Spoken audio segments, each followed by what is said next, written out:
Welcome to Revenue Mavericks, the podcast where today's most iconic GTM leaders break down the mindset and the moves that defy the status quo. In each episode, operators share the playbooks they've used to change the game and deliver outsized growth. And now, here's the host of Revenue Mavericks, CEO and co-founder of Carrot, Justin Schreiber. Welcome, everyone, to Revenue Mavericks. This is the show where we have the opportunity to meet with the visionaries that are setting the trends and really on the cutting edge of what's happening from a go-to-market perspective.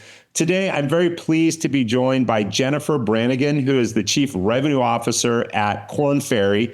Jennifer's had an amazing run holding in the top sales spot at companies like Pendo. She spent about 10 years at LinkedIn leading sales organizations. She's got a great background and tremendous experience and advice that she's going to be able to share with us today. So first of all, Jennifer, thanks for joining us. Thanks so much for having me. I'm excited for the conversation. All right, Jennifer, we always dive into our first conversation just to break the ice and get to know the guest by asking if you could tell us about an experience pre-work, but that shaped you as a professional in the way that you show up on the work front. Yes. So great question. And, lots of reflection here on this one. And, I was thinking about what actually shaped kind of the direction I took my career and where I ended up. And so I grew up in Chicago on the South Side, very blue collar neighborhood, very kind of Irish Catholic. Lots of people grow up on the South Side, stay there. My dad was a homicide detective. My mom worked at a school as a physical therapist. And, I had always kind of seen a similar route for myself, maybe be a speech pathologist. It's a very service-oriented neighborhood and a very service-oriented upbringing.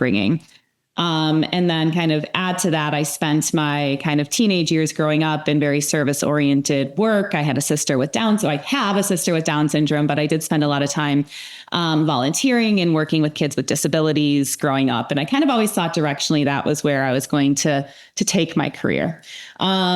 I had the good fortune of having family on the East Coast, and I spent my summers there growing up on the Jersey Shore. And every now and again, my grandma and grandpa would take me into Manhattan, myself and my cousin. Mm-hmm. And it's interesting thinking about how I ended up in the corporate world after kind of coming from this background that really kind of geared me on this path toward more kind of a service-oriented world. The energy and drive of New York City and being in Manhattan and seeing, back then, this is the 80s, everyone in their suits up and down the streets, these big shiny buildings. And you really could see that the world was full of possibilities for someone like me who came from kind of this small community on the South Side of Chicago. And it really inspired me to want to do something that was going to allow me to maximize my potential as a professional. I wanted to work in one of those big, tall buildings. I wanted to wear a suit every day. I wanted to carry the briefcase and have, the big, huge cell phone. And so it was really interesting. And the way the paths kind of converged there, and maybe we'll get into this in another question, is I actually ended up, when I started my career, kind of marrying those two worlds. I studied psychology in college, but then took a corporate route with that by actually going into HR. And it was because I just really wanted to work with people and help people. And so before moving into go-to-market, I actually spent nearly a decade in human resources and human capital management, which kind of brought those two worlds together. That's perfect.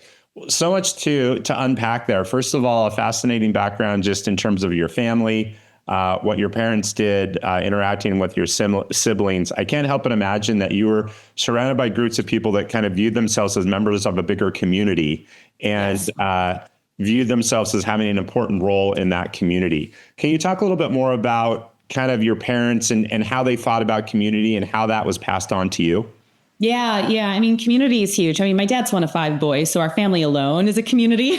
When you bring all of the cousins and aunties and uncles and siblings together. And so, but growing up on the South Side of Chicago, the sense of community is tremendous. If somebody is going through anything in life, personally, professionally, the way the community rallies around that person, you'll see big benefit taking place at the local bar where people just really chip in to to help out. And that was really instilled in me, both from a family perspective. And, our family just always helps each other. If something goes wrong, it's like you call up your family. But the community really rallies around anyone who needs support as well. And so it's always been really important to me to find myself in that type of environment and community where people are supportive of each other, can help each other. You can pick up the phone and ask for help and ask for a hand, and I can lend a hand when it's needed. And I tend to retain that kind of service-oriented nature in terms of intrinsically who I am, both at work and within my personal community. I always feel at my best when I'm helping someone else succeed or helping coach someone else out of a trouble spot that they're in. And it really, I do think, makes me a product of my environment still to this day. The South Side of Chicago is a wonderful place. And if anyone is ever in trouble or ill or has an ill family member, the way the community rallies around to support that person, it's really tremendous. I think about society today, and it feels like there are forces pulling against each other. On the one hand, you've got social media, which ironically is kind of isolating people. And on the other hand, you have, I think, a massive awareness of the importance of community. There's interesting studies about loneliness right now and how people do feel isolated, and an encouragement to reach out and make those connections. But I feel like that fabric of not only families, but neighbors and people that live in a community, that's really what I think brings fulfillment into people's lives. 100%. And it's funny, we think about this all the time as a parent of 3 kids, how you can make sure that those ties that they're forging with not just their friends, but the families of their friends, like how important that is. Because that's what I had growing up. It's like I was close with my friends' parents, and we just pop over to each other's houses, and you felt at home in all of these different environments. And I do think that social media and the digital era that we're in can definitely inhibit that if you don't really encourage your kids and push them and monitor them and make sure that they're forging these real bonds with people that they can then carry through in their life and into their professional career in terms of how they interact with others. We're at this very, very strange point right now where I think we need to be very conscious of how our kids are interacting with each other, the types of friendships and bonds they're forming, and really kind of help push them in that direction of, these IRL ties, if you will, versus these digital ties and how important they are. So the other thing that's interesting about what you shared, going to New York, that kind of awoke in you a spark, something that was already inside and maybe you didn't know about because you hadn't been in that environment previously. That's so important to be able to expose young people to different environments, to different experiences, to different situations.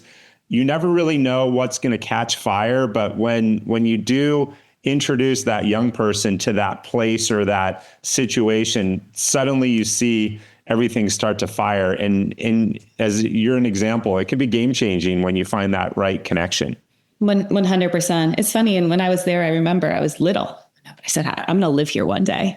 And sure enough, I did. And I met my husband in New York. I had 2 of my kids. I got married there. And it was one of those things you can't be what you can't see, is like that cliche statement, but it's really true. And it doesn't necessarily need to be super aspirational, or it can be anything. Like you could go see a nurse and say, wow, that ability to help people, that's what I want to do. But I think exposing our kids, to your point, to a variety of different professions, lifestyles can really help them find that spark and that energy and that passion, and, give them a goal, give them some sort of true north to start to build a path toward. Yeah. I've got 5 children. 2 youngest are boys. And I remember when my son, Paul, he was probably about 6 years old, and my wife would take him to soccer practice with his older siblings. And he would always go off and just kind of explore the sports park, they called it. And one day he grabbed my wife and he said, "You got to come and check this out, Mom." And he dragged her over to the skate park. And these guys were skateboarding and everything. And he goes, "I want to do that." He didn't even know what it was called. Yeah. And he spent the next 10, 12 years figuring that thing out.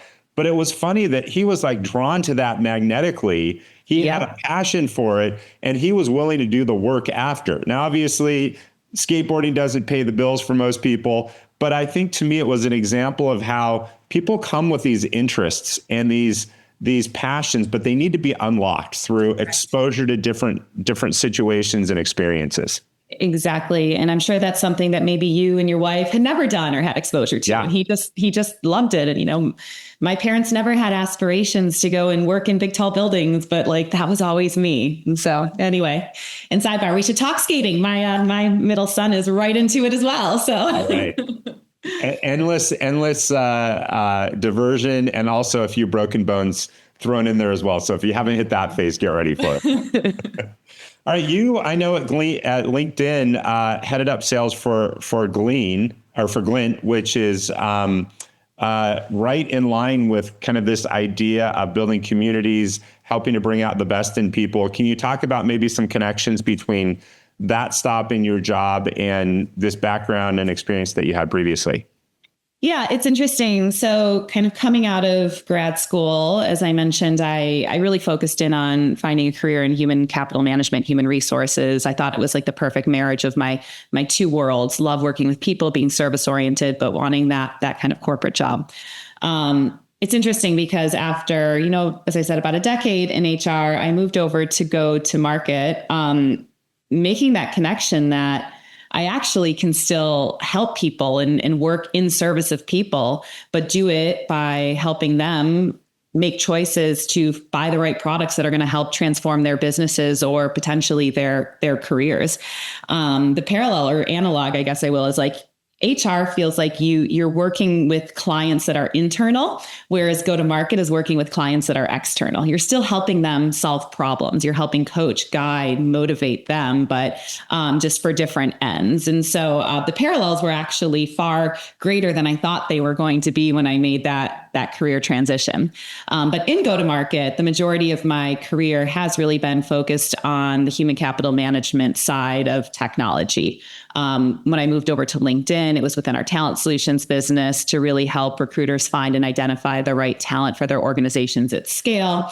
My final role at LinkedIn was leading sales and success for Glint employee engagement software, which also helped organizations truly understand the pulse, the heartbeat of their organization and their people, and what was making them successful and what was potentially inhibiting their success, and being able to take the right actions to make material organizational change to unlock the potential of their people. And so it's always very gratifying to me to be able to, not just sell software, but sell software that has an impact. And that's really been what has guided many of my professional choices. I love it. All right, well, let's shift gears a little bit and talk about inflection points. You've had an amazing career in a great position today as the CRO of Korn Ferry. If you were to think back across your career, can you share one of those inflection points that kind of changed the trajectory of where you were heading and helped you to land where you are today? Yeah, so I think an inflection point for me. And at the time, I look back now and I was like, wow, that was really tough. And I made a very brave decision, because I think it's very difficult when you are on a path and have the, investor's dilemma. I've put so much into this. I put in my education, all of these years of experience, and now I'm going to pivot and do something different. Yeah. Going back to when I was living in New York City, I was working for NBC Universal. I had a growing career in human resources. I'd gone through GE's, like General Electric's Human Resources Leadership Development Program, which was just this like prestigious, wonderful program. I felt so fortunate to be able to be a part of it. But what I was doing, I was like, I just don't know that this is right for me. It just didn't feel right. But I was at this this point, this inflection point, this decision point of like, do I just keep pressing on because I'm successful, I'm growing in my career, I'm working in that big tall building in Rockefeller Center, I have an office, to do I make a change now that I think is going to be the right long-term play for me, but it may mean taking not even just one, but 2 or 3 steps back in the near term. And that was the decision to leave HR and go into sales. And I had an opportunity to do it, but I would have to take a step down title-wise, compensation-wise. And I didn't know what that growth path would look like, or it wasn't as well defined as it was for someone like me coming off of a development program where I knew that my path was carved out. So it was a risk, but it was one of those risks that I just had to embrace, because I knew the potential upside was so much more. And I knew that, my professional happiness, if you will, was also at stake. And so I did make the decision to move over to the go-to-market side. I had been partnering with our head of sales on an acquisition integration. She was the business leader of that acquisition. I was the HR leader when we had acquired a bunch of assets that we were using to expand the NBC Universal portfolio of properties. I used her as a bit of a mentor and guide. And I said, I would love to work for you. I love the thesis behind this acquisition. And, if we bring these assets in and we're creating this new brand and we're going to need to sell, like, bring me in, let me do this. And ultimately she agreed to it. And frankly, she said, as long as you're passionate, motivated, and going to work hard, then you can do anything. And so I made the shift. It was a bit scary at the time. I think it was very scary at the time. And there was also a lot of like, I didn't know what I didn't know. And so a lot of humbling experiences, if you will. But when I look at that decision, it really set me on the trajectory. Like that decision and the work that I did at NBC Universal set me up for my role at LinkedIn. My role at LinkedIn was just an amazing experience in unlocking so many opportunities for me to grow and see different businesses and meet wonderful people and learn about my own personal leadership style and my own value system. And so all of that then kind of set me on the trajectory of where I am today, kind of now having done a couple of different CRO roles for tech companies. You've got to be brave in your career because there are so many scary moments where you're kind of facing these massive decisions, and you can go the safe route or you can take a risk and maybe go after a path that you feel passionate about, but has a lot more unknown and uncertainty. And that really does require bravery to be able to take that step. Yeah. And it involves also playing the long game and really recognizing that, like, if you're doing something that you're passionate about, the title, the money, it will come, it will catch up versus doing something because, to your point, like, this is a sure bet. But it's, at that point, I'm actually, I look back on my younger self because I was probably in my late 20s and I was like, gosh, I can't believe I had that presence at that age to be able to make that decision. But I'm so grateful that I did because I really do feel that I've found the path that's right for me. Well, you knew yourself well enough to know what mattered. And although you might not have known all the moves, you knew kind of inherently how you were wired, what motivated you, and what got you excited. Exactly. All right, I'm going to share a story. I promise I will pull this back in and relate this to what you just said. But Jimmy Jam and Terry Lewis are two of the most successful producers of the 80s and 90s. A lot of the hip hop stuff, the force behind Janet Jackson. So these guys grew up in Minneapolis, and initially they were in Prince's band, just as Prince was coming up to prominence. But these guys wanted to produce music. And Jimmy Jam tells this story about he got this opportunity to produce an album, and he had to fly down to Atlanta or Los Angeles in between gigs with Prince. And Prince had this rule that you were not allowed to moonlight. You were in the band 100%. And anyway, they went off and they did it, and Prince caught him, and he ended up firing these guys. And so it was interesting, Jimmy Jam's reaction. Prince said, "You're fired. You've been producing this other band. I don't want you in my band." And Jimmy Jam just stood up and he walked out of the room. Didn't argue with Prince. And those two went on to have one of the most successful production careers, in the history of modern music. So again, there was this moment where, they were in Prince's band. Some people are like, how much better could it get than that? Exactly. And yet they knew they wanted to produce the music. They wanted to create the music. And a guy like Prince was not going to let them do that. And they had the courage to walk away from that place, which would have been the dream job for others. Everybody's different. And they went and they produced their passion. And thanks to that, not only did they have a great career, but we've all enjoyed the music that they produced. So I think again, the common denominator here between what you're describing, between that story is, one, knowing yourself well enough to know what your passion is, and two, having the courage to go for it. Yeah, 100%. All right. So last question. This is the secret sauce question that we always ask. You've been in seat for quite a while as the head of sales. What is a framework, a process, an approach that you bring to your job that you have found allows you to achieve outstanding results? Yep. So kind of going back to, you can take the girl out of HR, but you probably can't take the HR out of the girl. Mm-hmm. One big, I would say, principle of mine, whether as I'm moving into a new company or a new role, but also just on an ongoing basis, is having a super transparent and very, very rigorous operational cadence with my talent at the organization at all levels.